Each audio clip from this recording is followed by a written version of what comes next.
Hello, hello.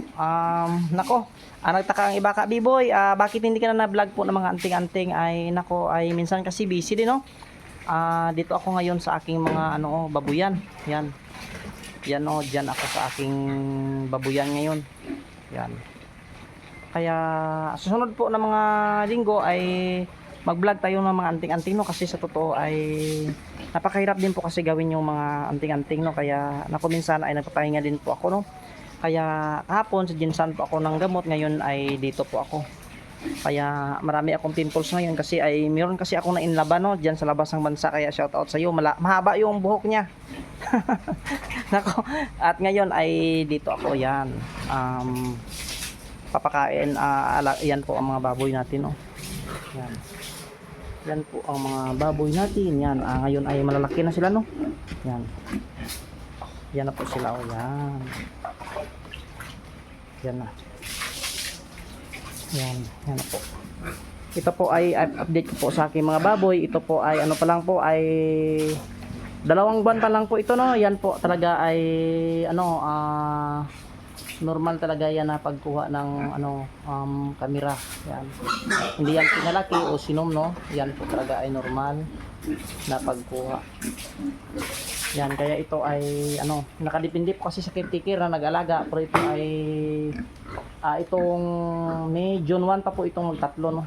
Pero sa awa ng Panginoon, ganyan na po sila kalaki lahat. Yan.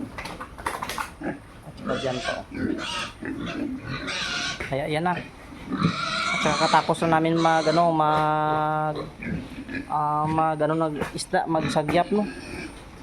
Kaya sunod po ng mga linggo ay mag-vlog po tayo ng mga anting-anting po natin. Kaya nako, mamaya ay meron ako padala, no, kasi kahapon hindi ko yan napadala kasi ay pumunta ako sa Jinsan. Kaya yan na sila ngayon. Yan dito po sa pangalawang pangalawang parto po yan ng mga baboy na yan. Yan. Ganyan na po sila kalaki ngayon.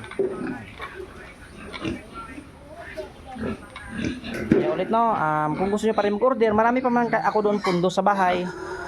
Pwede din kayo mag-chat sa akin na kung ano pong mga gusto nyo. Kaya screenshot lang po pasa sa akin para malaman ko ang tinatanong nyo at para malaman ko kung magkano ang inyong gamit na tinatanong, no. Kaya ulit, maraming ulit salamat sa lahat na kumuha at nagtiwala. Lalo na po sa labas ng bansa, no. Kaya nagpapasalamat talaga ako sa mga international. Kung hindi dahil sa inyo, wala ako ngayon dito, no, sa mga